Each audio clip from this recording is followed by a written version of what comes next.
привет! С вами снова Люда Ильминских и честный разговор про удмуртов.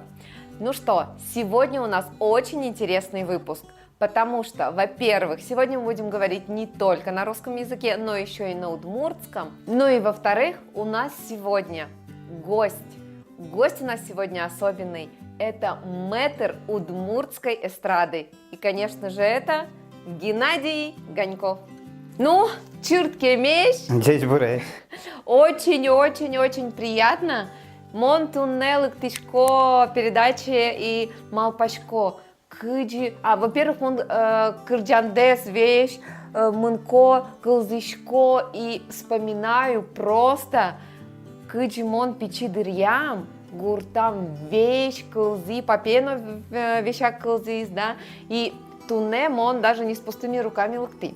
Мы нам ты не вань кассета, потому что ассоциации мы нам сче, что гуртам сылыс иш сче магнитофон и вещак кылзими Геннадий Ганьков, со мы нам просто в ушах и каждый раз переслушивая, что ли одюшодный кырджандес, просто это сче воспоминание.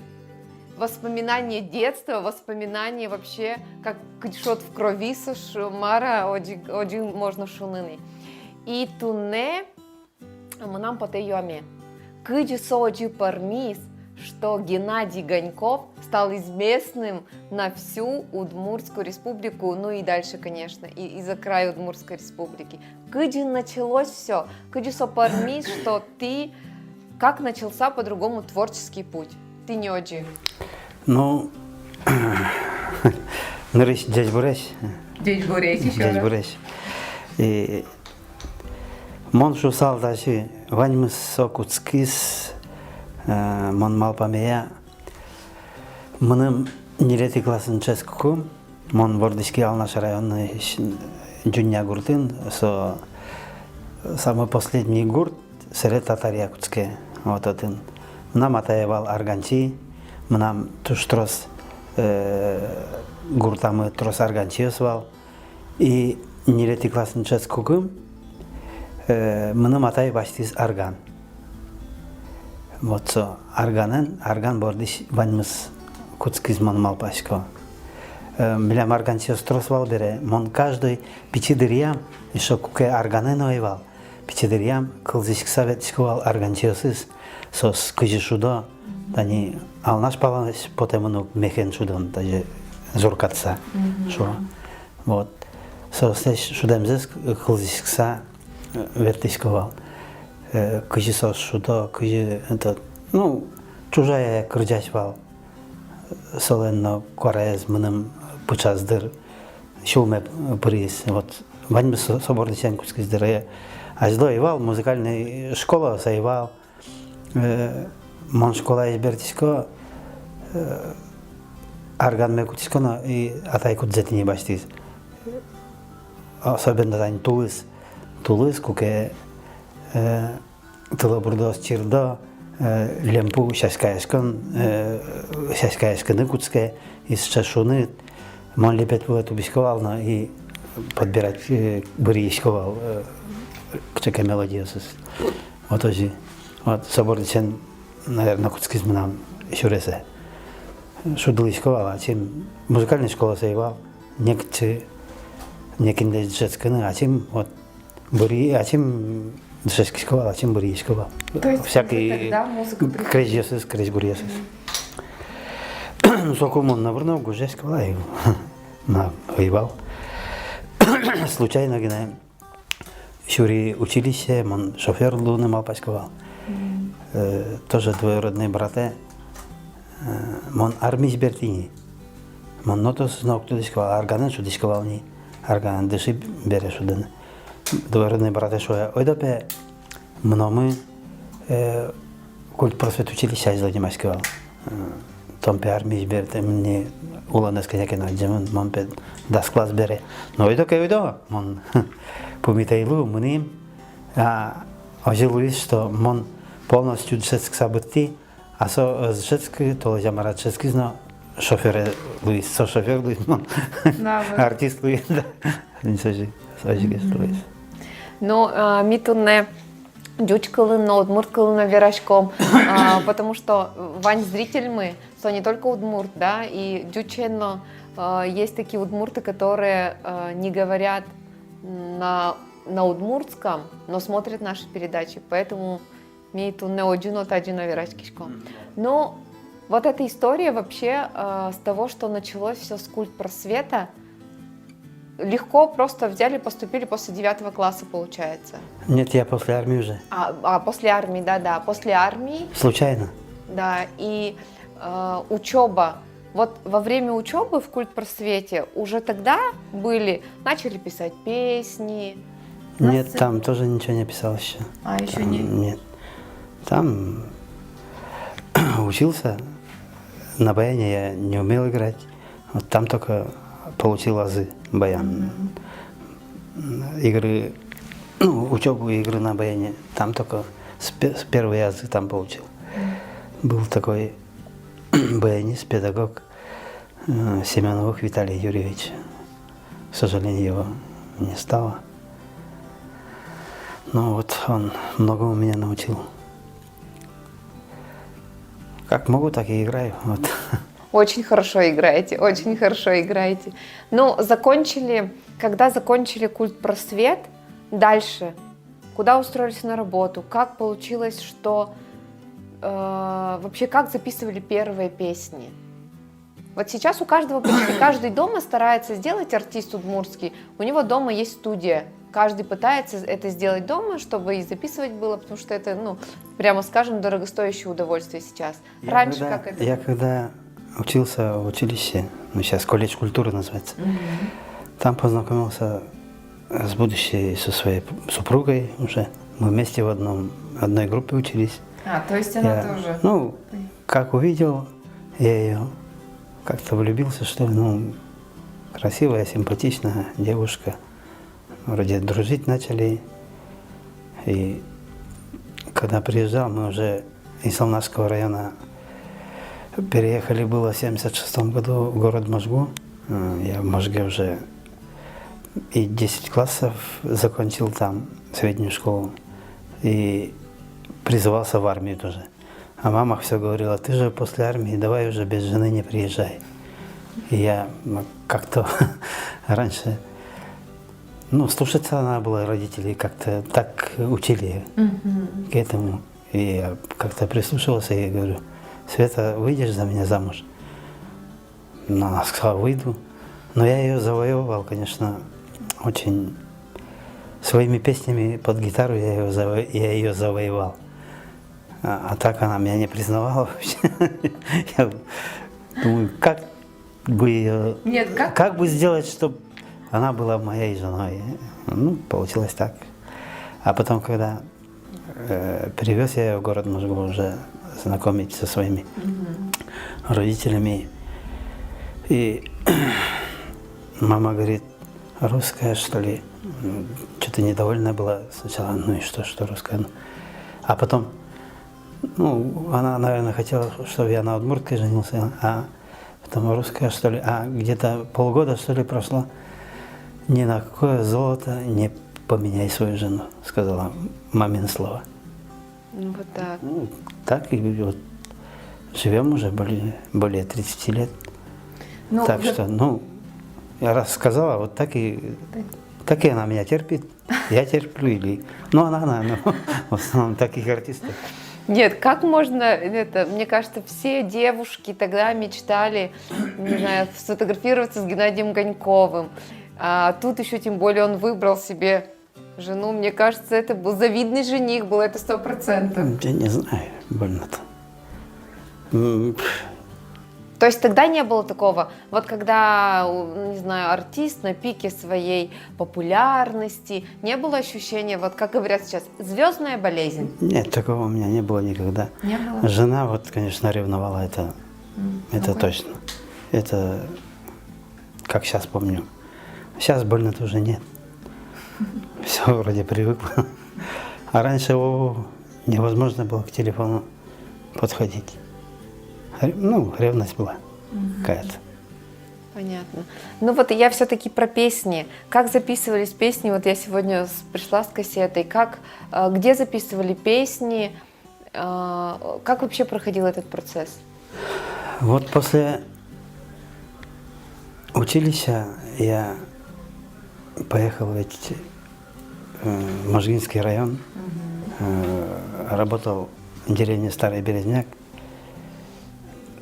Деревня Старый Березняк, там директором клуба, а жена художественным руководителем.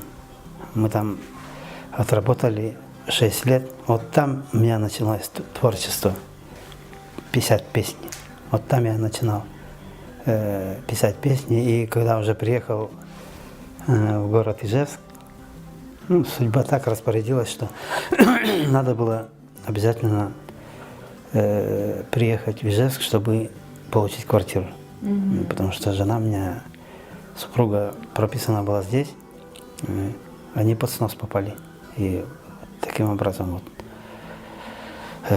получили мы квартиру. И будучи, когда я уже работал в филармонии, вот там познакомился с известным тоже артистом Иваном Григорьевым.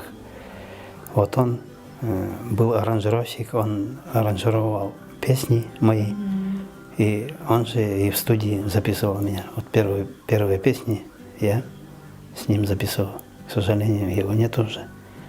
Очень был хороший человек.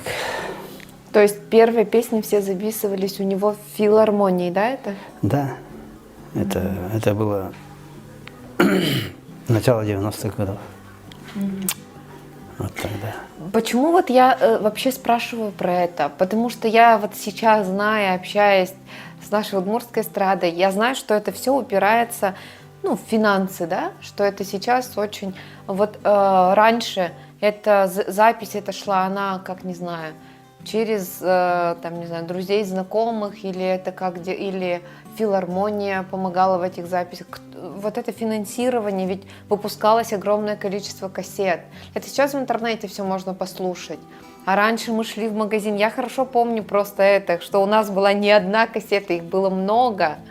И, например, было вообще здорово попасть на концерт Геннадию Ганькову, и что там еще после концерта можно будет купить кассеты. И кассеты можно было купить, вот музыкальные ларьки стояли. Да, как горячие пирожки продавались. Да, действительно. Кассеты я помню. Не успевали писать. То есть... Очень много тиражей записывал. Я куда-нибудь на гастроли уезжаем, не хватало. Я заказывал по телефону, по новой, чтобы привозить. Но финансирование, запись этих кассет, это делает за счет филармонии или вы сами вкладываете? Сами это все. То есть сами, да, вкладывались? Сами, да. Сам находил, сам искал. Сам. Все сам.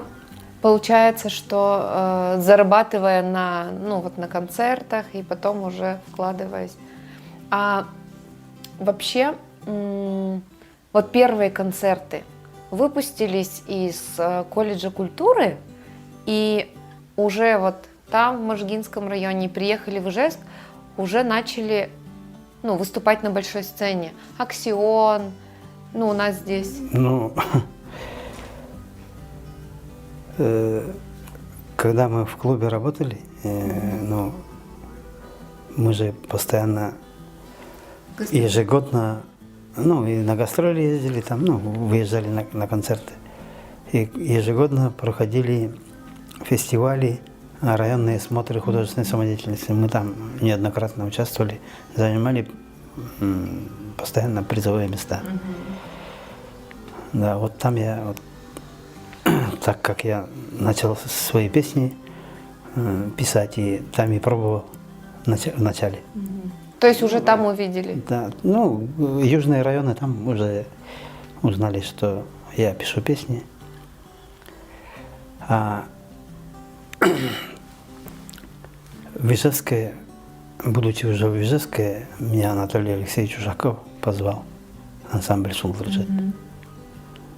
Это, как сейчас помню, было 1992 года, 1 октября, в день рождения Анатолия Алексеевича. Пришел я на работу. Уже сразу Пришел на работу, трудовую книжку положил и поехал на гастроли в тот же день. Сразу. Как сейчас помню, да. Сразу поехал. То есть это вы уже в группе Шулдержит. Да. Сколько проработали в Шулдержите? Так, в филармонии я работал лет 25, а в Шулдержите больше 10 лет работал. Прилично. Около 15. Очень, очень даже прилично. Ну, Шулдержит и сейчас поют и радуют нас песнями. Каждый раз, когда идешь на концерты или кто-то говорит, ну, после концерта кто-то говорят, вот Геннадий Гоньков, он отличается от всех. Этот его особый тембр голоса. Даже я сегодня шла на интервью, общаясь со своей мамой, она говорит, ну, его вообще, если даже вот спустя сколько-то уже времени, его голос можно узнать, просто слушая там удмуртское радио. Я сразу понимаю, что это поет Геннадий Гоньков. Его ни с кем не перепутать. Часто вам такое говорят, что у вас особенный голос? Есть, говорят. Исполняете песни, вот все те песни, которые написаны, как они возникают? Это для кого-то написанная песня? Или вообще, вот как вообще творческий адями, гоште, кылбурзе, кырджанзе, кыджи сопармёджи? Ну, так как я работал в клубе, я же постоянно самодеятельностью занимался. К каждому празднику мы концерты готовили. Любой вот праздник. 8 марта или Новый год, или там День работников сельского хозяйства. Всегда готовили концертные номера. А постоянно ведь не будешь повторяться. Все одни и те же песни не будешь писать. И вот начал я проверять, могу ли я сочинить или не могу. Сейчас до сих пор сочиняю, Бог дает. Рифмы идет. Если Бог дает, да. То есть такого нету, что там, не знаю, вот женился, написал это своей жене песню. Я знаю же, что есть песни. Как супругу зовут? Светлана. Ну просто, ну там про любовь, когда песни, кажется, что они, может быть, кому-то, ну что вот посвящены, написано там. Есть. Посвящали ей песни? Да, конечно. А инструмент? Какой инструмент больше любим, который дается виртуоз? Мне почему-то сейчас я больше люблю баян. Потому что под баян, когда поешь, там можно подстроиться под свой голос, там кнопок-то больше, чем на гармошке. Там свой голос можно подобрать под свой голос. Из-за этого мне больше баян. Больше нравится баян? Больше нравится баян, да. Ну, давайте. Полюбил баян в последнее время вообще.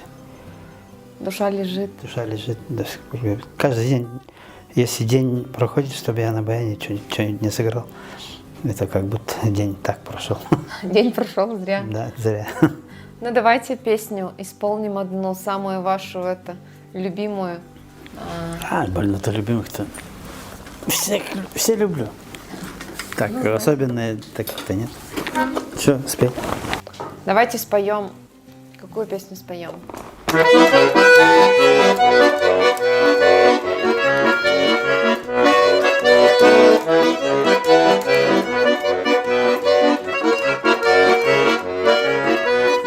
Ну что я буду делать без тебя? Пропадает молодость моя. Возле дома твоего из-за счастья своего плачу и рыдаю, дорогая. Возле дома твоего из-за счастья своего плачу и рыдаю, дорогая.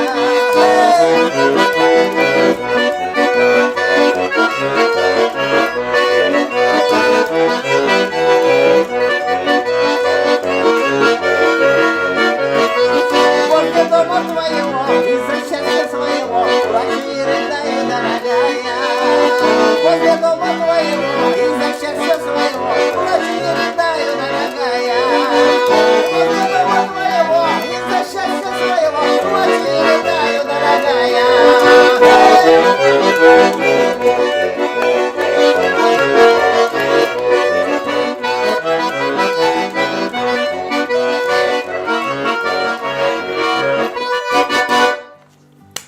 классно. Вообще очень хочется танцевать под эти песни. У меня ноги сразу в пляс идут. Сегодня еще хочу, конечно же, спросить. Я знаю, что уже есть взрослая дочь, да?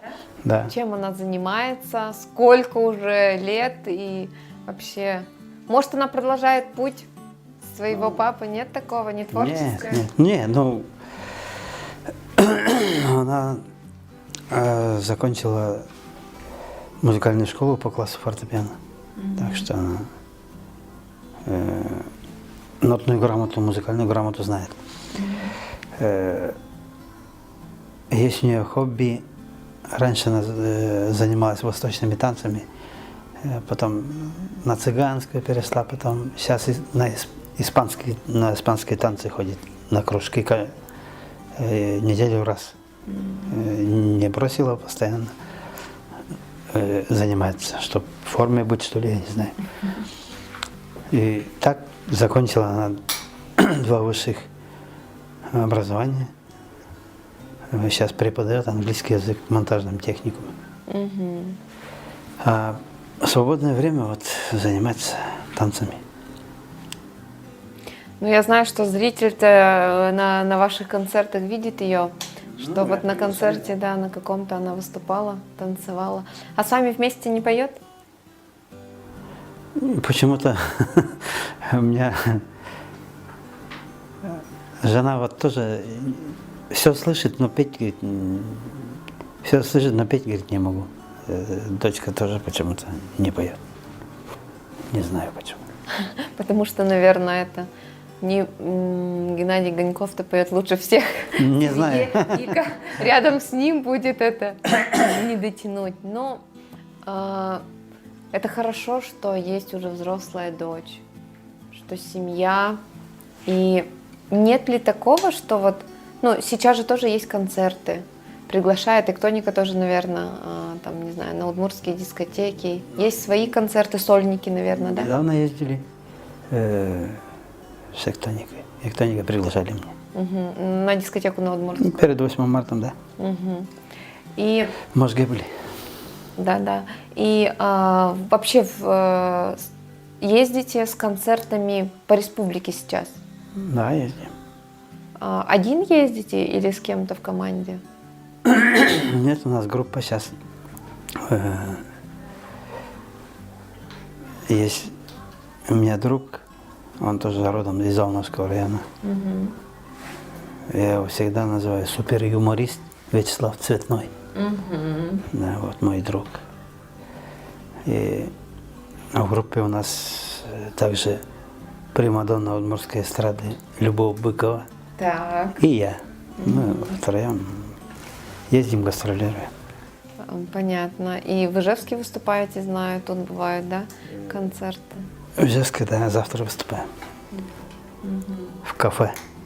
То есть приглашают, можно смело Геннадия Гонкова пригласить на юбилей? Да.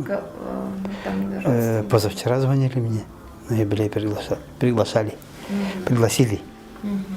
Я вот хочу сравнить, как вы сейчас чувствуете вот тогда, когда вы просто были хитовый самый артист, насколько тогда был плотный график? Наверняка было очень много выступлений, постоянные гастроли. И как это сейчас? Вот. Раньше, да, раньше часто мы ездили. Каждый месяц мы на гастроли ездили, ежемесячно. На 2-3 недели. А летом мы на месяц, на 2 даже выезжали. Выезжали вообще, приезжали. То есть это вот прям каждый день, что ли, получается? Это по Удмуртии так? И в Удмуртии, почему? Есть ведь удмурты проживают и в Башкирии, и в Пермском крае, и в Кировской области. Вот мы всегда. И в Татарстане есть районы удмуртские. Тоже ездим. Постоянно мы ездили раньше. Раньше больше как-то ездили. Сейчас вот из-за пандемии, да, что-то вот. А раньше как-то весело было, не знаю. Не знаю, может. Все это, конечно, этот коронавирус, ну я так просто не сидел, я YouTube-канал открыл в интернете, ну, чтобы онлайн-концерты давал, Из дома. песни новые, из дома, да, новые песни сочинял. Так что, если бы не коронавирус, может, YouTube-канал бы тоже не открыл. Короче, во всем есть это Да. своя польза. Наверное, да. И время творческому человеку есть время посидеть, подумать и записать себя. Точно верно, тоже помогало. Как говорят, у природы нет плохой погоды, так же тут в жизни всякое бывает. Со всем нужно справляться. Да, конечно. Понятно. Но сейчас можно уже с высоты, как говорится, сказать, ну, есть имя, вообще, как говорится, ну, это человек на слуху. Когда мы анонсировали, вот буквально вчера, я задавалась вопросом, кто будет следующим героем честного разговора про удмуртов. Я говорю, что публика, видимо, не ожидала, там пишут разных людей, артистов, да. И сегодня уже, когда выставляю, говорю, что это Геннадий Гоньков, мне пишут: ура, Геннадий Гоньков, наконец-то вы пошли по метрам удмуртской эстрады. И сегодня вот уже с высокой колокольни, когда уже прожито столько времени, сделано уже столько написано песен, уже любимец, есть какое-то ощущение, что вот уже огромный путь пройден?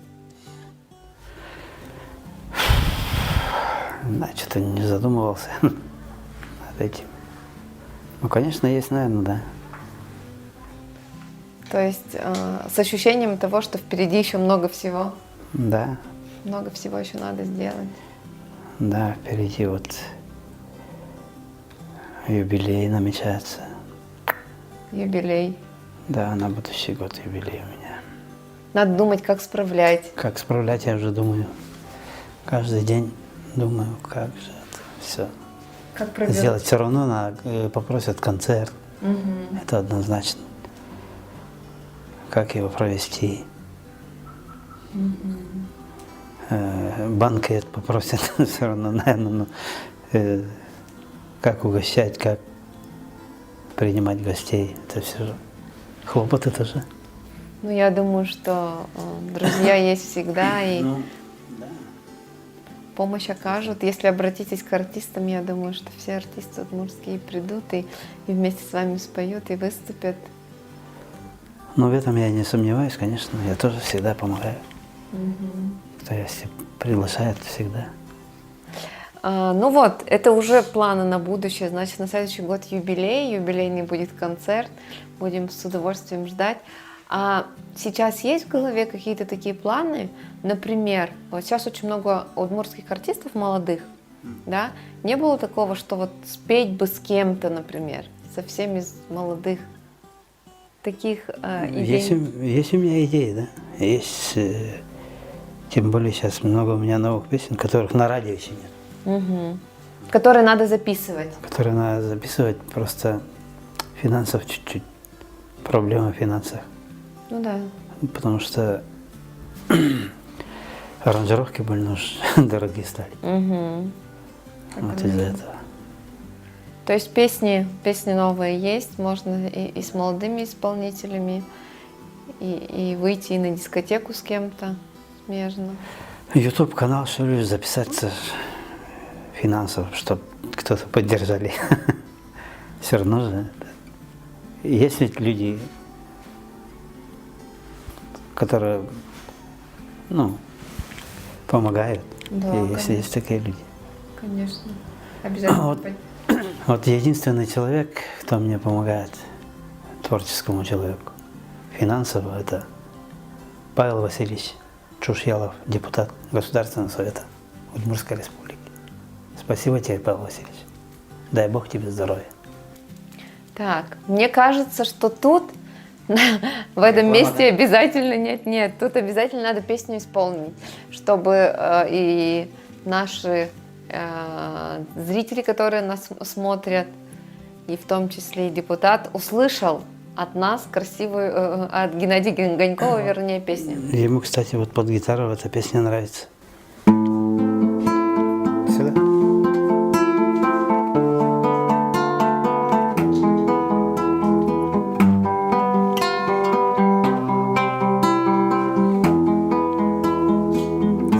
Ты попроще слова найди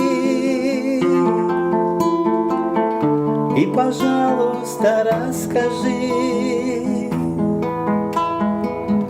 как стучат за окном дожди,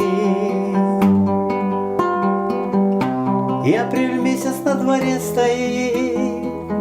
Расскажи, как ночь темна, как устала ты слушать дождь. Расскажи, что ты одна. Расскажи, что очень ждешь.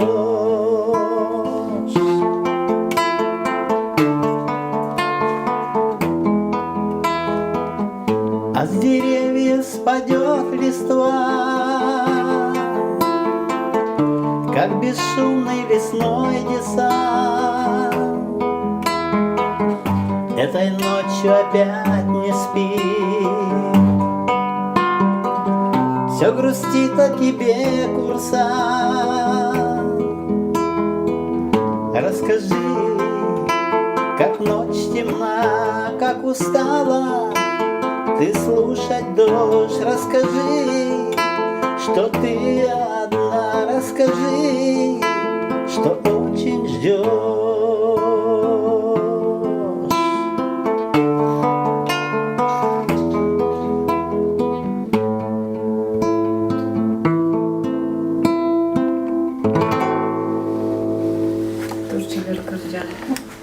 Вас можно только много-много слушать, песни ваши. Я сегодня встречаюсь тоже, пришла, и вы сидите, играете прямо с удовольствием. Я бы сидела рядышком и слушала песни.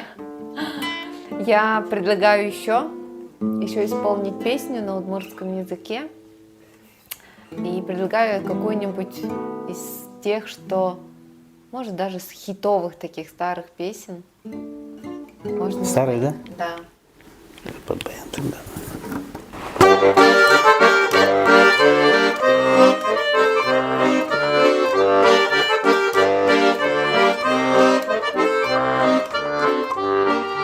Тулишачка от чужаку, шумір возьму тебе далеко, розпали віра лядами на мето, куче солує я рато, розпали віра лядами на мето, куче солує я рато, своє чошак я чундує, тебе леле пішли щасляє, чує сохин здесь шуреме, пилку кадяла куреме, чує сохин здесь шуреме, пилку кадяла куреме.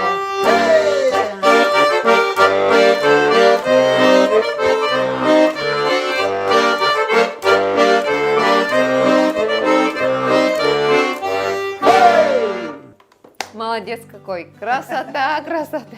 Я вот смотрю, знаете, разговариваем мы с вами, берете музыкальный инструмент, меняется лицо, меняется отношение вообще к делу. Все, глаза горят сразу. Вот сразу горят глаза. Сразу абсолютно другой человек. Это называется как? Профессионализм, любовь к делу? Может быть, да. Не знаю. Так это и называется, наверное. Щупол могу вераны, что туш-туш чебер кырджаш коды. Душа, как говорится, поет вместе с вами, когда слушаю. Это уже никуда не деть. Тау. Сегодня еще хочу спросить. Что-нибудь хочется сказать своему зрителю? Своему зрителю, который вас слушает, который вас любит. Я отношусь к этому зрителю в том числе. Все мои друзья, родственники. Спасибо вам большое. Пожалуйста. Я тронут. Ну, всем, конечно, в первую очередь здоровья желаю. И что вы надумали, вот в этом году, чтобы все мечты ваши сбылись. И чтобы у вас в жизни только проходили радостные события. Как? Чтобы было весело, чтобы было все хорошо в вашей жизни. Жизнь как А праздник. самое главное – здоровье. Здоровье будет, остальное будет. Все правильно. Так оно. И здоровье будет, и жизнь будет как песня. И жизнь будет как в жизни с песней всегда. Нам песня строить и жить помогает. Так ведь говорят. Все верно. Ну, что хочу сегодня сказать? Я хочу сказать большое-большое спасибо, что пришли. Благодарю, что нашли время, что теперь любимая артистка. Вот вы создали YouTube-канал. Сейчас на YouTube-канале Эктоника все могут свободно посмотреть в любое время выпуск с Геннадием Гоньковым.